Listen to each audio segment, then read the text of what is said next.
Bueno, estoy presentando en la FIL Guadalajara mi nuevo cómic que se llama Nadie como tú. Está editado por Fulgencio Pimentel, una editorial que yo admiraba mucho, entonces estoy muy contenta. Y la verdad es que a pesar de que me da un poco pudor, estoy muy orgullosa de este proyecto porque creo que es muy genuino, muy de verdad, me costó muchísimo hacerlo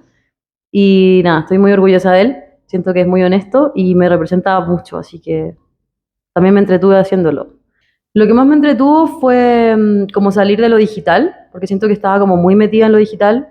y como muy cómoda también con el control Z. Y siento que empecé este libro en la pandemia, estaba en la casa de mis padres, entonces no tenía materiales, solo tenía como hojas de impresora y mi papá tiene muchos lápices grafito, no sé por qué era una taza, como esos de escuela, y eran los únicos materiales que tenía y fue como una oportunidad para explorar, para salir de la pantalla y como volver a reencontrarme con esa sensación que da dibujar, que es como súper inmersiva, y también con el grafito, que a pesar de que es súper simple, te da como miles de posibilidades. Entonces fue un poco algunas páginas como un juego, y eso es algo que yo siento que había perdido un poco con la digitalización del dibujo. Creo que lo que más me costó fue hacer cosas que fueran reales y no hacer cosas que fueran a funcionar, como entender que como que hice muchas cosas, o sea, hice muchas más hojas de las que publiqué y luego lo que más me costó fue ser como genuina, no mentirme y de verdad publicar lo que yo sentía que era real y no como cosas que yo sabía que iban a dar risa o pena o tuve que hacer un ejercicio muy importante de edición en ese sentido, como editarme a mí misma. Y también creo que lo más difícil para mí fue entender que parte de mi proceso creativo es no tener idea de lo que estoy haciendo.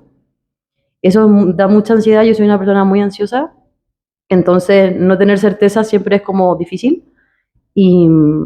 y eso fue, me he dado cuenta que esa es parte de mi proceso creativo, no puedo estar tan consciente de lo que estoy haciendo, tiene que haber mucha experimentación e improvisación y así salen las mejores cosas, pero eso significa que necesito soltar y eso no es fácil. Yo creo que mi consejo y algo que yo hago mucho es dibujar y hacer cosas como si nadie las fuera a ver nunca. También porque mi propio juicio creo que es mucho más grave que la gente, entonces yo misma me cago mucho la onda en mis dibujos, entonces a veces incluso trato de dibujar como si yo no estuviera viendo, que es algo muy extraño, pero la manera que lo hago es como escuchar un podcast, ver una película, estar como totalmente disociada de mi juicio y así puedo hacer cosas como por diversión y ahí creo que salen las mejores. Y de hecho, este libro yo creo que en la mitad estaba tan frustrada y complicada que dije, no lo voy a publicar. Y cuando sentí que no lo iba a publicar, siento que me salté. Y bueno, luego lo publiqué. Pero creo que en ese momento cuando uno como deja de pensar en un público o en un juez que normalmente eres tú mismo, salen buenos dibujos. Yo creo que en el libro hay muchas cosas como con dobles lecturas que yo creo que de alguna manera hacía hacia mí misma y luego lo he aprendido a leer porque me pasa que como les contaba que yo hago un trabajo muy inconsciente, luego entiendo cosas después y he cachado mucho como que en este libro yo me retrato en distintas edades, como el término de transetariedad me parece súper interesante porque sí fluctúo mucho, como en sentirme, o sea, como que de repente estar sintiéndote como un niño, luego como una vieja, y creo que eso es algo que aparece mucho en el libro, por ejemplo, en la portada aparece como este vigilante, que en el fondo yo creo que representa un poco mi juicio, y también aparezco yo por la gatera, o sea, como por el hoyito del perro, que es una escena del cómic que a mí me gustó mucho dibujar y que creo que a mucha gente ha pasado por alto, pero fue el momento en que yo me quedaba fuera, puerta fuera de mi casa durante mi infancia y yo entraba por el patio y entraba por la gatera. Pero llegó un momento en esa infancia en que ya no entré más, me creció el culo, no sé,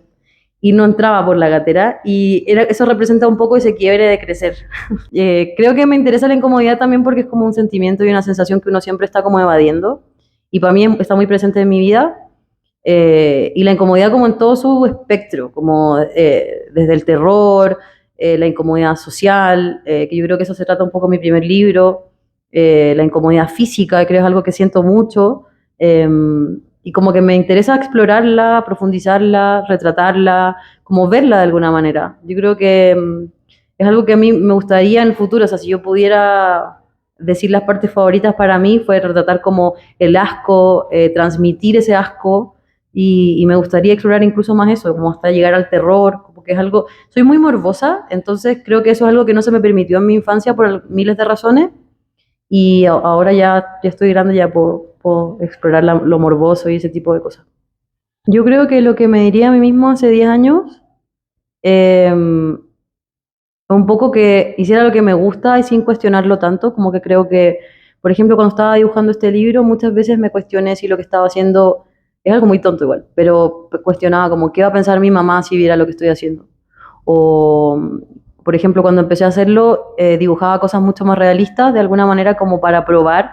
que yo puedo hacer eso y no realmente por disfrutarlo. Y siento que a medida que avanzó el libro, encontré una gráfica súper simple, pero a mí me gustaba mucho y como que en algún momento tuve que decidir que lo que me gustaba era correcto y da lo mismo si a los demás les gustaba. Y es algo muy obvio, muy simple, pero yo creo que uno siempre está en esa constante lucha, como voy a hacer esto, va a funcionar, sobre todo ahora que estamos como medio adictos a los likes o condicionados a eso.